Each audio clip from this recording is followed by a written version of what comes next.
할렐루야. 오늘 하나님 말씀 오전에 이어서 갑니다. 이사야서 41장 1절부터 13절 말씀. 이사야서 41장 1절부터 13절의 말씀. 섬들아 내 앞에 잠잠하라. 민족들아 힘을 새롭게 하라. 가까이 나오라. 그리하고 말하라. 우리가 가까이하여 서로 변론하자. 누가 동방에서 사람을 일으키며 의로 불러서 자기 발 앞에 이르게 하였느뇨.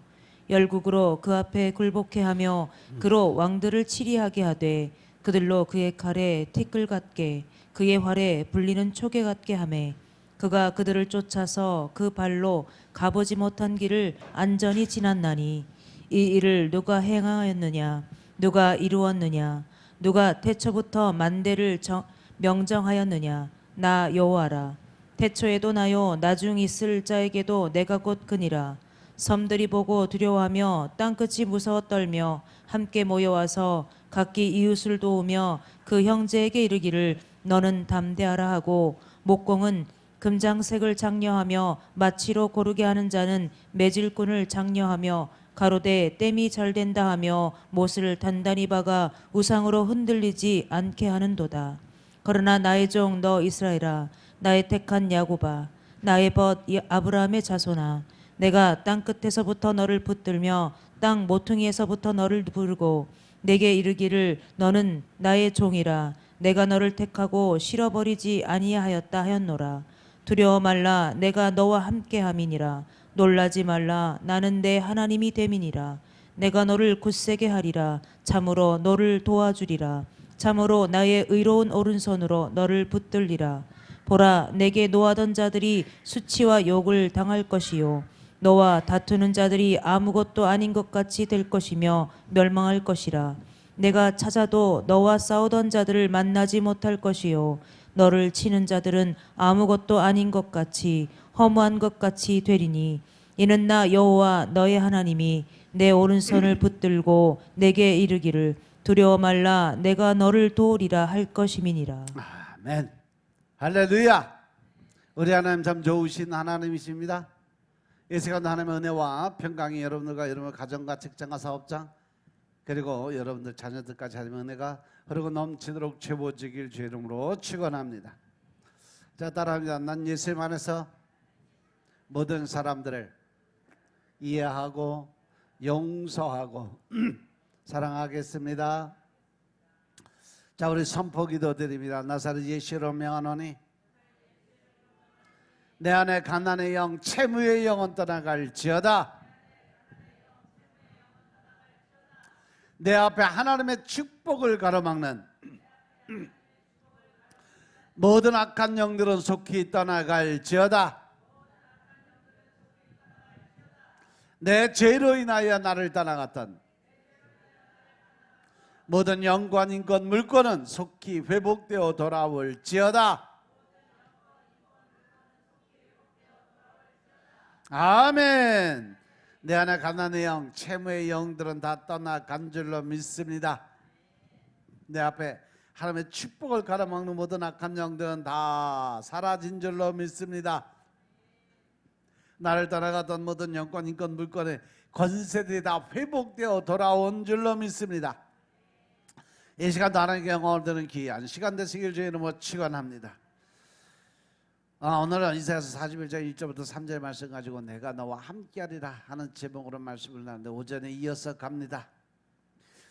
이스라엘 백성들이 민족적으로 가장 위기를 당했던 중요한 시점에서 여호수아와 갈렙이 보여주었던 사고방식을 통해서 오늘날 우리 교회가 새로운 역사를 창출해내야 하는 중요한 이 시점에서 우리가 가져야 할 사고방식이 과연 무엇인가 한번 생각해 보기로 하겠습니다. 과연 힘들고 어려운 과정, 연단의 과정, 더 나아가서 앞이 막막하고 아무것도 안 보이는 이 과정 속에서 과연 내가 어떠한 마음을, 어떠한 생각을, 어떠한 결정을 해야 하나님의 뜻대로 살아갈 수 있을까?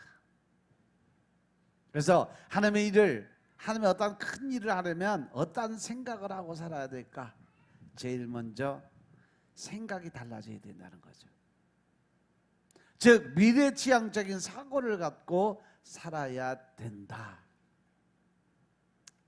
꿈이 없는 공동체, 이 비전이 없는 공동체는 결국 후퇴하고 점점 소멸될 수밖에 없다는 거죠.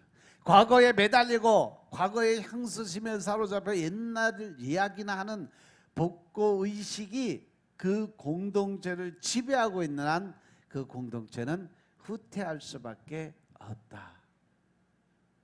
아멘. 오전에 자기를 낮추고 비하하고 쉽게 포기하는 게 무슨 콤플렉스라고 하세요? 메뚜기 콤플렉스. 그 성경에 나와 있는 말씀 그대로 그들은 우리와 같은 그러한 성경이 아니라 그들은 거인이고 우리는 그 앞에서 메뚜기 같다. 쉽게 자기를 포기하고 자기를 낮추고 또 이 절망과 실망감에 빠지는 사람들을 놓고 의학적 용어로 메뚜기 콤플렉스다라고 설명을 해줬어요. 근데 이 기본적인 삶의 본질 안에 보면 늘 자기의 어떤 담대함이나 강함이나 또 어떤 믿음의 신앙의 본질이 뒤로 가고 자기 의가 드러내고 자기 방법, 자기식, 자기 뜻이 앞서가다 보니까 모든 걸 할 수 없는 일이 될 수밖에 없다. 좋은 것은 나쁜 것이든 뒤에 있는 것은 잊어버리고 오늘부터 우리 밝은 미래를 이야기하며 비전을 나누며 살아가는 미래적인 지향적인 성도의 삶을 사시길 주의 이름으로 부탁드립니다.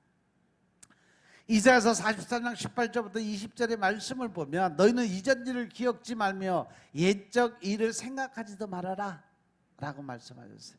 과거는 이미 지나간 거예요. 이미 과거의 삶은 다 떠나간 거야. 그러니까 이전 일을 너는 기억하지 말고 옛적 일은 아예 생각도 하지 말아라.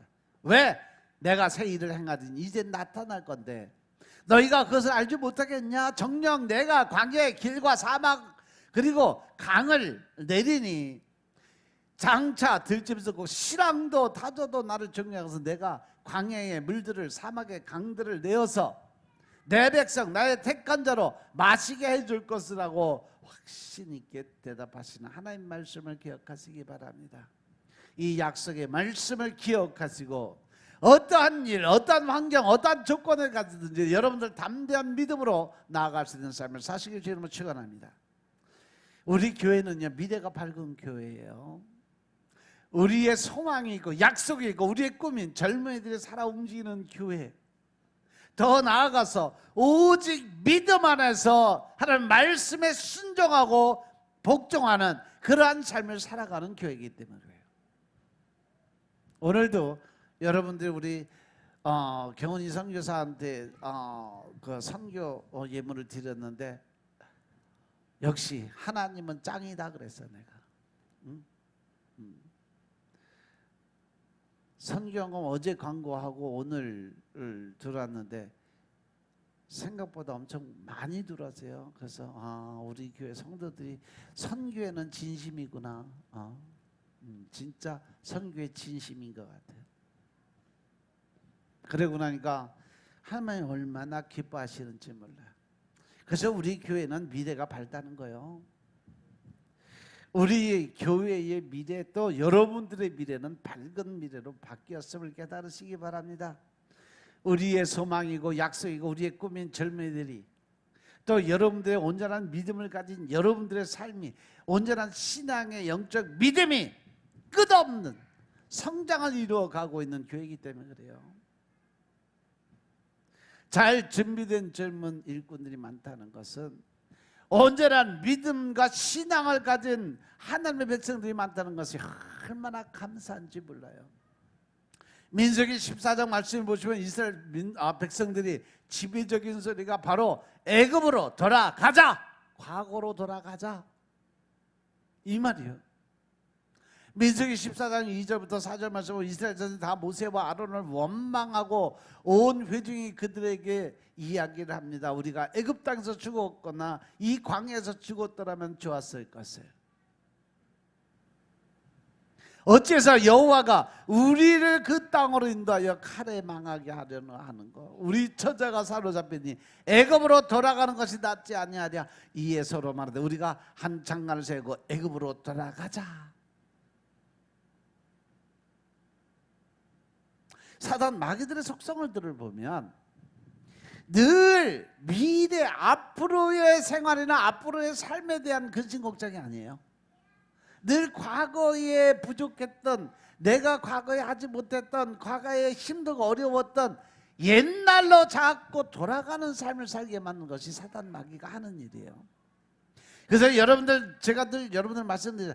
과거는 이미 지나가니까 여러분 생각해서 그걸 돌이킬 수 있는 방법 없다. 그러니까 앞으로 지금 이 순간만 잘하고 앞으로 더 잘할 것을 희망을 갖고 살아가면 여러분들의 밝은 미래가 반드시 보장된다라고 말씀드린 것처럼, 근데 지금 이스라엘 백성들은 자꾸 과거로 돌아간다고, 그 과거가 즐거웠다, 과거가 좋았다, 이러한 얘기들만 하고 사는 거예요.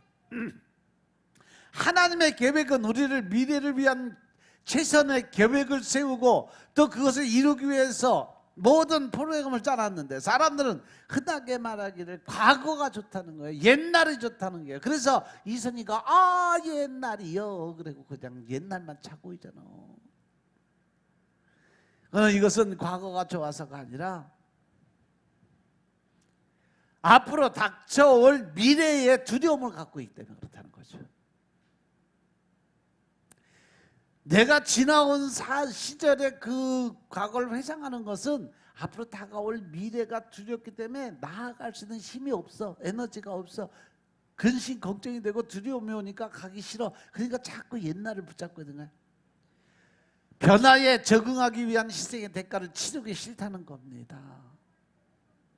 사람에게 찾아오는 가장 큰 위기가 바로 자기의 꿈을 잃어버릴 때예요. 비전이 무너질 때. 우리가 해외 선교를 계속 해야 되는 이유가 뭘까? 주님이 주신 꿈을 이루기 위해서예요. 하나님 우리 교회에게 주신 소망과 그 꿈이 바로 해외 선교였으니까.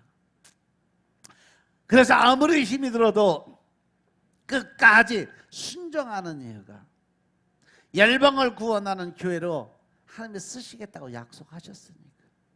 그런데 지금 이 순간도 하나님은 우리 교회를 통해서 열방의 구원의 손길이 펼쳐져 있음을 깨달으시기 바랍니다.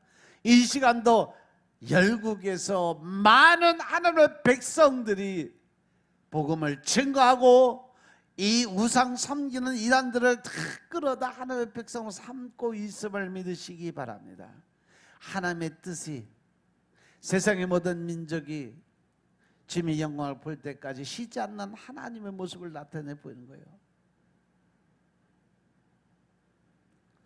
이렇게 하나님의 은혜 가운데 하나님의 뜻을 깨닫고 알게 되는 여러분들이 전 세계 모든 민족을 품에 안고 기도를 드리고 저들을 섬기러 나가는 발걸음을 생각해 보라는 거죠.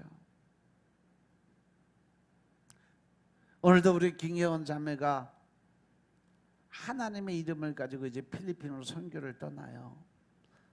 이것도 다 하나님의 말씀에 순종해서 결단하고 결정한 문제입니다. 사랑의 봉사단으로, 평화사절단으로, 전문인 선교사로, 그리고 수없이 파송되는 단기 선교팀을 파송하는 그러한 교회가 되고 있다는 사실이 얼마나 감사하고 기뻐요. 또 여기 남아있는 사람들은 직접 외국으로 나가서 또 현장에 가서 부딪히고 또 그들을 변화시키는 거 못하니까 그들에게 힘내고 더 열심히 하라고 물질적 후원을 통해서 또 하나의 선교사의 역할을 감당하고 있음을 깨달으시기 바랍니다. 이제 조금 있으면 남북 통일이 이루어질 거예요. 통일된 이 북한을 복음화시키는 것도 바로 여러분들이 해야 될 사명인 것임을 깨달으시기 바랍니다. 지구에 남아있는 639개 종족을 우리 젊은이들이 송두리째 복음화시키는 시편 67편의 비전 꿈을 한번 보세요. 시편 67편 1절부터 7절 말씀 보겠습니다. 시편 67편 1절부터 7절 말씀.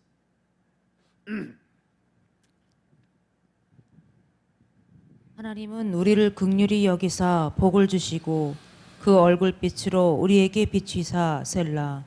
주의 도를 땅 위에 주의 구원을 만방 중에 알리소서. 하나님이여 민족들로 주를 찬송케 하시며 모든 민족으로 주를 찬송케 하소서. 열방은 기쁘고 즐겁게 노래할지니 주는 민족들을 공평히 판단하시며 땅 위에 열방을 치리하실 것임이니이다. 셀라. 하나님이여 민족들로 주를 찬송케 하시며 모든 민족으로 주를 찬송케 하소서. 땅이 그 소산을 내었도다. 하나님 곧 우리 하나님이 우리에게 복을 주시리로다. 하나님이 우리에게 복을 주시리니 땅의 모든 끝이 하나님을 경외하리로다. 아멘. 할렐루야. 우리 교회에서 영적 성장을 한 여러분들이 요셉처럼, 다니엘처럼, 에스더처럼 이 나라를 이끌고 나가는 지도자들로 쓰임받는 여러분들이 되시길 주의 이름으로 축원합니다. 영적 리더자들이 다 되시길 주의 이름으로 축원합니다. 그래서 우리 교회의 미래가 밝은 거예요. 어느 기억력 상실증에 걸린 한 사람이 의사를 찾아갔어. 의사가 그를 진찰한 후에 이렇게 질문을 합니다. 당신의 기억력을 회복시키려면 당신의 시력을 손상시키지 않을 수 없어요. 그러니까 선택을 해야 되는데 당신은 어떤 걸 원하십니까? 만약에 이것이 여러분들의 경우라 여러분들에게 결정할 사건이라면 과연 나는 기억력을 회복하는 게 좋을까? 시력을 회복하는 게 좋을까? 뭐가 좋을 것 같아요?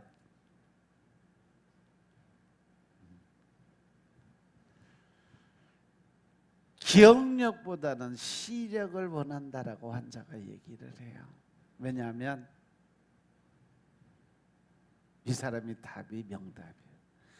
내가 지나온 것을 기억하기보다는 내가 앞으로 나아가야 할 것을 바라봐야 되기 때문에 나는 기억하는 것보다는 앞을 바라볼 수 있는 시력이 필요하다.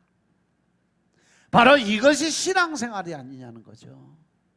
여러분들이 지나간 내 잘못된 일들을 생각하고 그거에 대해서 실망하고 절망할 그 시간에 앞으로 되어질 일, 하나님이 일하실 일, 하나님의 계획적인 일을 바라보고 나아갈 수 있다는 그 자체가 얼마나 현명한 방법이냐는 거죠. 기억력은 과거로 돌아가는 거지만 시력은 미래를 바라볼 수 있다는 사실 명심하시기 바랍니다. 이 이야기가 우리에게 연상시켜주는 게 있어요. 현 시점에서 우리 미래가 우리의 과거보다 더 중요하다는 거죠. 과거는 이미 지나간 것이고 완전히 닫힌 반면에 미래는 새로운 가능성을 위해서 활짝 열려있는 길이라는 사실을 명심하시기 바랍니다. 아멘. 따라서 우리 과거의 성공이나 과거 실패에 매여 있다면 미래에 의미 있는 삶을 살 수 없습니다. 신앙생활이라는 것은 과거를 묻지 마세요. 과거를 잊어주세요. 이게 신앙생활이에요. 믿습니까? 믿습니까? 믿습니까?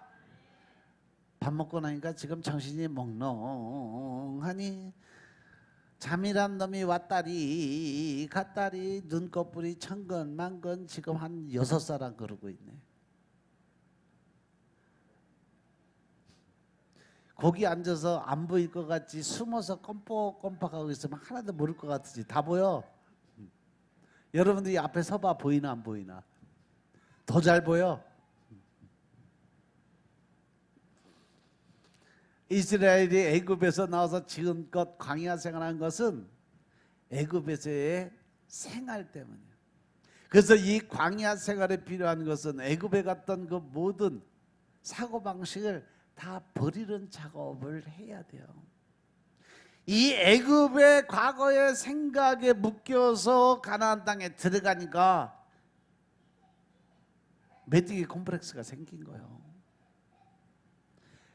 미래를 바라보고 희망을 바라보고 일하시는 하나님의 그 모습을 바라볼 수 있는 시력이 회복되어 있다면 여호수아와 칼렙같이 그들은 우리의 밥이다라는 결론을 지을 수 있다는 거죠. 믿습니까? 마찬가지로 예수님을 믿는다는 것은 종교적인 의식만 바꾸는 것이 아니에요. 전날에 내가 살았던 그 모든 방식, 가치관, 원리들을 지난 시간에 했던 모든 생각 다 버리는 거예요. 믿습니까? 믿습니까? 아브라함을 부르실 때 하나님은 본토 친척 아비 집을 먼저 떠나라는 거예요. 과거에서 떠나가라는 거예요. 미래, 앞으로 다가올 미래를 바라볼 수 있는 시력을 회복하라는 겁니다. 믿습니까? 그리고 그 다음에 가라는 거예요. 내가 내게 지시할 땅으로 가라.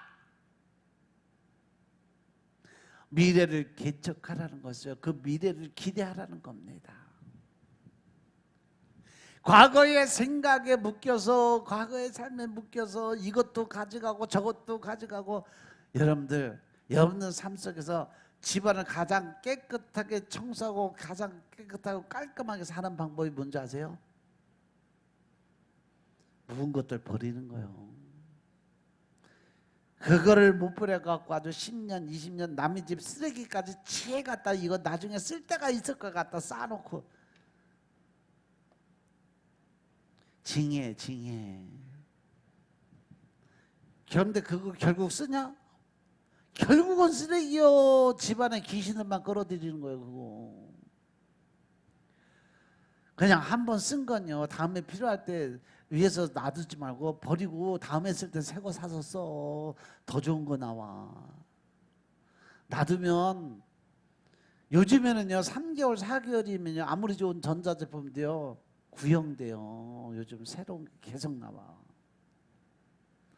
1년 2년 전 거는 아예 요즘에는 뭐 새로 그 고장나도 고칠 데도 없어. 제품 부품이 안 나와서. 근데 뭐하러 그걸 끌어안고 있어요.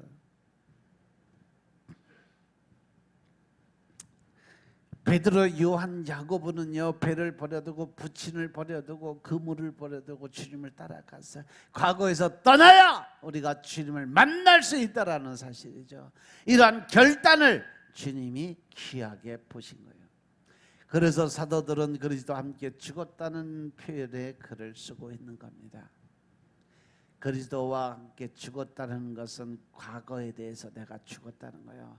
중생이라는 말도 그래요. 거듭났다는 표현은 새로운 존재로 태어났다라는 것을 이야기해요. 이것이 믿음의 본 모습이에요.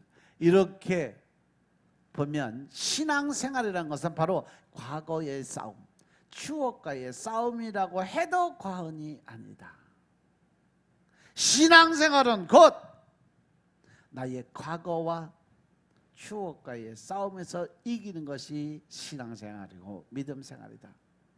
사도 바울은 빌립보에 있는 성도들에게 빌립보서 3장 13절 14절에 보면 나는 아직 내가 잡은 줄을 여기지 않고 오직 한 일, 즉 뒤에 있는 것은 잊어버리고 앞에 있는 것을 잡으려고 표대를 향해서 그리스도 예수 안에서 하나님이 위에서 부르신 부름의 상을 쫓아서 간다 라고 이야기했어요. 과거에 니들이 어떻게 살든 상관없어. 나는 지금 오직 하나님 말씀을 바라보고 주님이 말씀하신 대로 그걸 따라가는 것, 하늘나라 상급 그 마지막 생명의 면류관을 받기 위해서 달려가고 있다라고 고백하는 겁니다. 그는 뒤에 있는 것은 잊어버리기를 원했어요. 그 뒤에 있는 것에 대해서 영향받기를 원치 않았고 뒤에 있는 성공 때문에 교만하기를 원치 않았어요. 뒤에 있는 실패 때문에 좌절하고 낭망하지 않기를 원했어요. 사도 바울은요 앞에 있는 표대를 향해 쫓아가는 미래지향적인 믿음의 삶을 살았던 사람이에요. 이러한 사도 바울의 삶은 우리에게 엄청난 도전을 줘요. 그러면 우리들이 삶의 큰 장애나 어려움이 닥쳐왔을 때 과연 우리는 어떻게 하면 미래지향적인 삶을 살아갈 수 있을까? 이러한 사실을 본문의 말씀을 통해서 생각해 보면 두 번째 뭐냐? 긍정적 사고를 가져야 된다. 역사 속에 커다란 발자취를 남긴 사람들과 공동체를 생각해 보면 부정적인 사고에 사로잡힌 사람들은 한 사람도 없었어요. 그들은 오직 긍정적인 하면 된다, 할 수 있다, 해보자. 도전적 사고를 가진 사람들이 성공했다는 거예요. 될까? 안 될까? 아유, 안 되면 어떡하지? 이러한 사람들은 절대 성공할 수가 있다 없다? 없다. 따라서 여러분들이 성공하기 원하시고 또 여러분들이 원하는 걸 이루시기 위해서는 반드시 가져야 될 것이 무슨 생각? 긍정적 생각. 긍정적 마인드가 결국 나를 살리고 내 주위를 살리고 경제를 살리고 우리의 삶을 살릴 수 있다는 사실이죠. 아멘. 왜 부정적인 사고 위험한 사고일까? 그것은 한 사람이 부정적인 사고에 사로잡히게 되면 그들은 삽시간에 공동체 안에 전염병처럼 패배의식을 심어주는 사람이 돼요. 이 패배의식이라는 자체가 이 전염성이 엄청 강해요, 바이러스가. 그래서 사람들에게 어떤 그 정신적인 이 실망과 절망과 좌절의 마음을 품어주면 자기 것을 전해주면 그 사람도 똑같이 그 병에 걸릴 수밖에 없다는 거죠. 그래서 메뚜기 콤플렉스가 무서운 거예요. 왜? 전염이 되니까. 출애굽기 보세요. 이 10사람이요 거의 저 200만의 사람들을 순간적으로 생각을 다 바꿔버려요. 그래서 여호수아와 갈렙 이 두 사람을 아예 돌로 쳐 죽이려고 작정을 하고서 돌멩이들을 쳐 죽이려고 그랬던 사람들이에요. 흥하고 망하는 흥망의 차이가 상상의 차이라는 사실 명심하시기 바랍니다. 흥하는 사람은 상상을 흥하는 긍정적인 상상을 많이 해요. 성공하는. 근데 망하는 사람은요 늘 망하는 생각을 많이 하는 사람이에요. 안 되는 생각, 못 되는 생각, 안 되면 어떻게 되나 근심하고 걱정하는 생각. 정탐꾼은 모두 족장들인데 자신들을 메뚜기처럼 봐서 전혀 반대되는 상황을 생각했죠. 그런데 여호수아와 갈렙만큼 그들은 우리의 밥이라고 생각했어요. 긍정적인 상상은 응하게 하고 부정적인 상상은 망하게 한다는 사실 명심하시기 바랍니다. 아멘.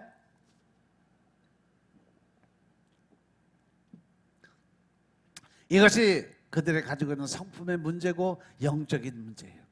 하나님의 생각을 지배해야 됩니다. 하나님이 성령의 기운이 상상 속에서 역사를 해야 돼요. 그래서 하나님이 온전히 일하실 것을 믿는 믿음의 상상의 나래를 펼 수 있어야 우리가 성공의 가드에 들어갈 수 있다. 그리고 시각의 차이가 있다는 사실이죠. 흥하는 사람은요 흥하는 시각으로 보고 망하는 사람은 망하는 시각으로 바라보고 있다는 거죠. 당시의 가나안은 풍요의 땅이었어요. 그것을 보고 저렇게 좋으니까 아 하나님이 이 땅을 우리에게 주셨구나 감사할 수 있는 마음이 생겨야 돼요. 비전이라는 말은 라틴어 비지오라는 말에서 나온 말인데 비지오는 내다보다 희망을 갖다라는 그런 단어에서 온 게 비전이라는 거예요. 그래서 비전은 문자 그대로 무엇을 바라보고 희망을 갖는다는 의미가 바로 비전입니다. 이 비전이 눈앞에 있는 것을 보는 것이 아니라 눈앞에는 없지만 보이지는 않지만 하나님의 영광을 위해서 꿈을 꾸고 하나님께서 함께 하심을 믿고 이루어가는 것이 비전, 꿈이라는 거죠. 할렐루야. 사실 예수 믿는 사람들은 모두 비전을 가진 사람들이에요. 히브리서 11장 1절의 말씀은 믿음은 바라는 것의 실상이고 보지 못하는 것의 증거다 라고 말씀하셨어요. 따라서 믿음은 비전을 담은 고백이다라는 거죠. 성경에 나타난 여러 사람들을 봐도 비전이 있을 때와 비전이 없을 때 삶이 달랐어요. 말과 행동이 달라졌어요. 다윗의 비전을 가졌을 때는 골리앗을 때려 눕힐 수 있었지만 그것을 잃어버리니까 자신의 정욕조차 다스릴 수 없는 그러한 사람으로 변했다는 거죠. 사울이 비전을 가졌을 때는 많은 왕들을 정복할 수 있었지만 그것을 잃었을 때 자신이 질투심도 다스릴 수 없을 정도로 타락해버렸다는 거죠. 노아가 비전을 가지고 있을 때는 방주를 지어 인류의 존속을 기여할 수 있었지만 그가 그 비전을 잃어버리고 평안의 안식으로 들어갔을 때 술에 취해서 부끄러움을 당하는 삶을 살게 만들었다는 거죠. 엘리야가 비전을 가지고 있을 때는 하늘로부터 불을 내려서 850명과 싸워서 승리하는 삶을 살았는데 그 비전이 사라지고 나니까 이세벨을 피해서 도망가면서 노뎀나무 밑에서 자살을 생각하고 살아가는 사람으로 변했다는 거죠. 이것이 바로 내가 바라보는 시력의 차이점이라는 거예요. 내가 무엇을 바라보고 무슨 생각을 하느냐에 따라서 내 인생이 바뀌느냐 아니면 후퇴하느냐 결정은 누가 한다? 결정은 누가 한다? 결정 누가 한다? 내가 한다.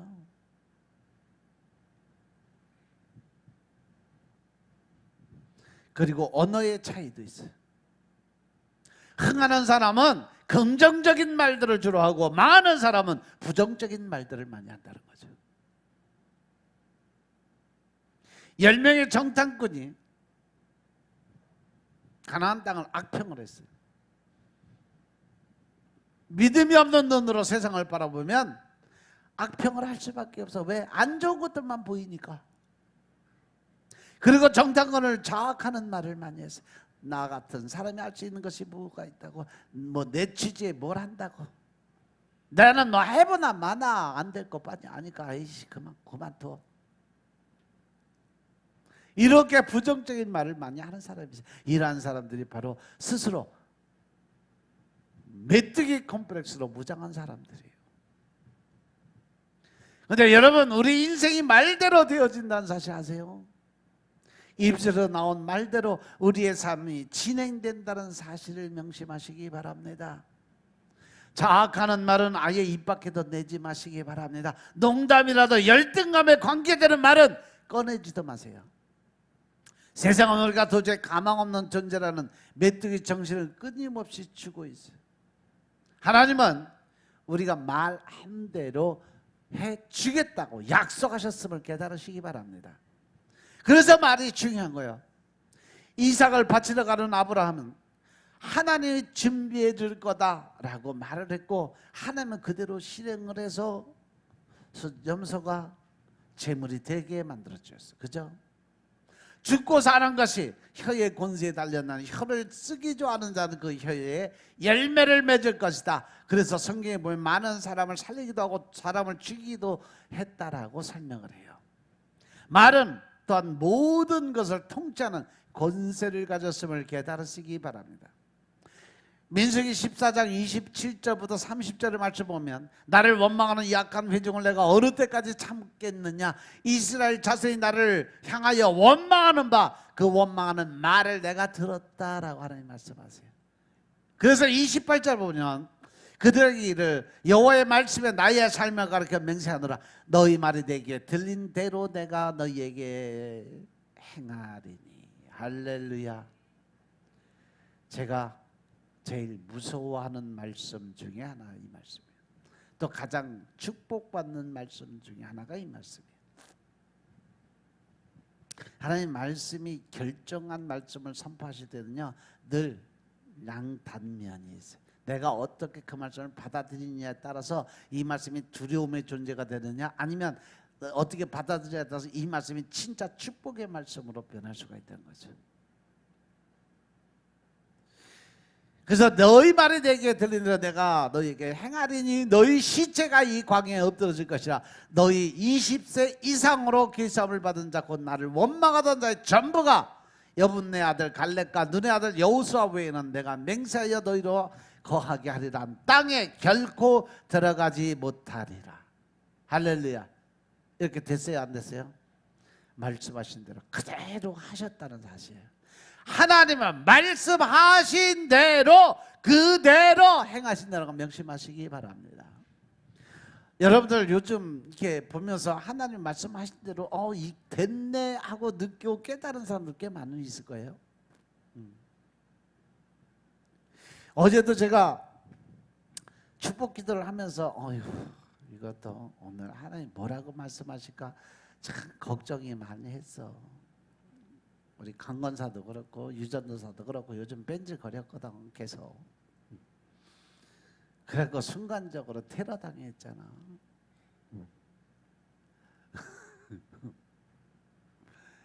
감사함으로 받으세요. 그나마 나 살리기 위해서 하나님이 그나마 기도하라고 명령하시고 순종하길 바라고 축복 주려고 준비하시잖아.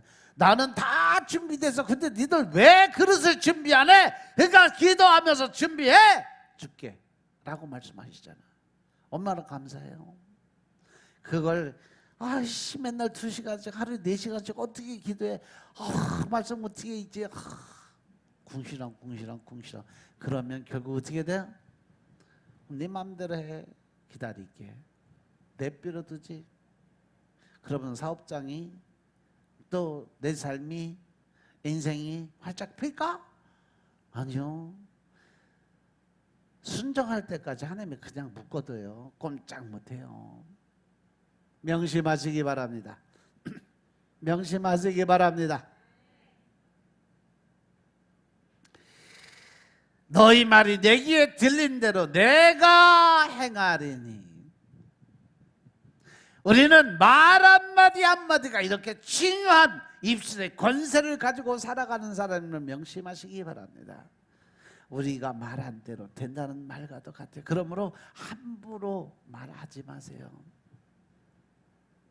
이별의 노래를 계속 부르는 사람은 이별하게 되어 있고 죽음의 노래를 부르는 사람은 죽게 되어 있어요. 부정적으로 말하기 좋아하는 사람들은요 잘못되게 되어 있어요. 가수들을 보면요 자기가 노래한 대로 그 인생이 변해가는 걸 볼 수 있어요. 제가 어렸을 때 가수 김정우 씨를 무지하게 좋아했어. 왜? 그 사람 음색이나 또 그 사람의 어떤 컬러나 가사 내용이나 엄청 마음을 후벼 파는 그러한 곡들이 많았거든요. 근데 어느 날 갑자기 그 사람이 간다 그러더니 진짜 가더라고. 그 노래 부르고 조금 있다가 자살해서 죽었어. 병 걸려서 죽었어. 이별을 노래하고 헤어짐을 노래했던 사람은 다 이혼하고 서로 깨지고. 그러니까 내가 잠언서 6장 2절의 말씀처럼 내 입의 말로 내가 얽혔고 내 입의 말로 인해서 잡히게 되었다라고 하신 말씀처럼 말은 입으로부터 나오는 것이 아니라 마음으로부터 나온다는 거예요. 그래서 적극적인 말을 하는 사람은 적극적인 사고를 가진 사람들, 부정적으로 말하는 사람은 부정적인 사람, 마음을 가진 사람들 말에는 능력이 있다는 거 명심하시기 바랍니다. 지금 현실이 포로 생활과 같을지라도 우리가 서 있는 상황과 현실의 환경이 앞과 뒤가 다 막혀서 아무것도 알 수 없고 아무것도 이룰 수 없는 것처럼 보이지만 포기하지 마시기 바랍니다. 왜? 내 인생 안에는 하나님의 진 특권이 있어. 회개를 통해서 구원의 역사가 이루어지고 입술의 권세를 통해서 내 인생을 바꿀 수 있는 기회를 하나님이 더 한 번 주셨다는 말씀 명심하시기 바랍니다.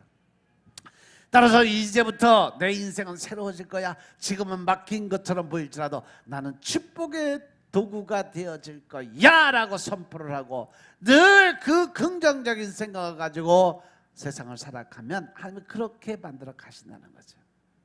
그래서 하나님이 이사야서 42장 10절에서 두려워하지 마라. 내가 너와 함께하다 놀라지 마라. 나는 네 하나님이 될 거다. 그러니까 내가 너를 굳세게 잡아주는데 하나님의 오른손, 이 오른손이 무슨 손이요? 권능의 권세의 손이에요. 이 손은 내가 너 붙들어 줄게 라고 약속하십니다. 여기서 우리는 적극적인 겉면에 두 가지를 소개되고 있는 걸 볼 수 있어요. 두려워하지 말라, 놀라지 말라.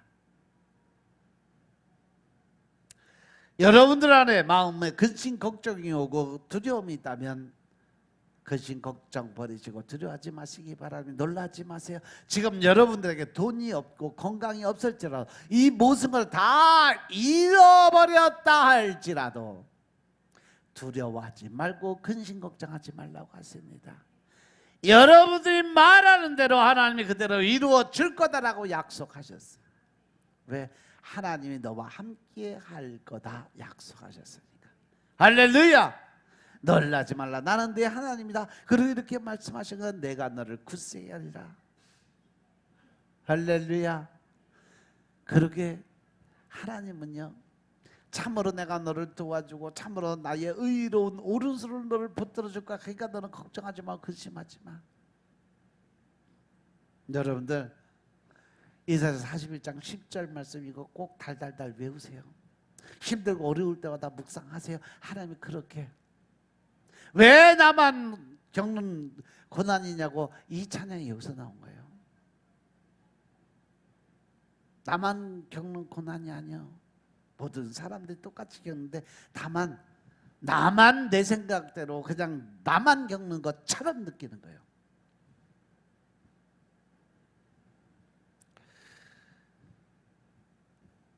우리가 살아가는 이 세상은 사단이 권세 잡은 공중의 권세 잡은 세상이에요. 그래서 여러분들이 감당할 수 없는 일에 부딪힐 때 낭망하지 말고 할렐루야를 외치며 살아가시기 바랍니다. 누구나 할 수 있는 가능한 것은 누군들 못하겠느냐. 합리적 상식적인 거는 누군들 못하겠느냐. 모든 사람들이 안 된다고 말할 때, 모든 사람들이 이제 인생이 끝났다고 말할 때, 모든 사람들이 합리적인 것이 아니라고 말할 때 여러분들은 믿음으로 선포하시기 바랍니다. 나는 할 수 있다 하면 된다. 해보자. 언제? 내 안에 하나님이 전능하신 하나님이 동행하시고 계실 때. 아멘. 피한다고 없어질 문제가 아니에요. 인생은 정면 돌파라는 말이 있는 것처럼 죽기 아니면 까무러치기란 말이 있잖아요. 결국 내가 모든 것을 다 하나님께 맡기고 나아가면 하나님이 반드시 일을 하신다는 사실 명심하시기 바랍니다. 전영호 권사가 쓴 책 중에 겁내지 마세요라는 책이 있어요. 개그맨 전영호 씨죠. 분이 기독교 감리교 쪽에 있어서 권사님인데 기독교 서점에 가면 무리를 걸으려면 배를 버려라. 멋있죠? 배를 타고서는 결코 무리를 걸을 수가 없다. 그렇기 때문에 배를 버리면 물 위를 걸어갈 수가 있다. 내 감정에 충성하지 말고 오직 하나님 말씀에 충성하고 순종하는 그러한 삶을 살아가는 거죠. 이 무리를 걸으면 배를 버려라. 저장 우리나라 최고의 비드라마 작가에서 높은 시청률을 기록하는 프로그램을 끝없이 만들어냈던 사람. 그런데 어느 날 그는 사업을 하게 됐는데 4년 만에 40억의 빚을 지고 쫄딱 세상 말로 쫄딱 망했어요. 그리고 다시 4년 만에 하나님을 만나고 하나님의 은혜로 40억의 빚을 싹 갚아버렸어요. 이 책은 나만의 방법을 버리는 방법 9가지를 설명을 해요. 의지하던 배를 버리고 하나님의 손을 잡을 때 체험하게 될 그분의 놀라운 은혜를 공개를 하는 거죠. 저자의 생생한 경험을 바탕으로 삼아서 이해를 도와주고 있어요. 여러분들이 이번 주에 한번 이 책을 한번 사서 보면 어떨까? 무리를 걸으려면 배를 버려라. 전영호 권사가 쓴 책인데 이 책을 한번 보면 지금 여러분들이 가지고 있는 현실을 바라보고 벽을 바라보는 것이 아니라 사면이 막혀 있을 때 오직 뚫려 있는 한 곳 하늘을 바라볼 수 있는 길이 있습니다. 아멘. 기도드리겠습니다. 아버지 하나님 감사드립니다. 오늘도 우리가 아버지 하나님의 은혜 가운데 살아갈 수 있도록 도와주시고 이제 더 큰 능력의 삶을 통해서 하나님 나라의 권세자들이 다 되게 도와주시니 감사합니다. 우리가 모든 것을 하나님의 뜻대로, 하나님의 방법대로, 하나님의 원하시는 그 의를 드러내며 살아갈 수 축복하시고, 그 안에서 주님의 영적인 권세자 능력자들이 다 되게 주여 축복하옵소서. 이번 한 주간도 나는 죽고 내 안에 계신 예수님으로 살게 하시고, 더 나아가서 하나님의 이름을 높이고 하나님의 영광을 위해 살아갈 수 있도록 축복하옵소서. 모든 말씀 우리 주 예수 그리스도 이름으로 감사드리며 기도드려 사옵나이다.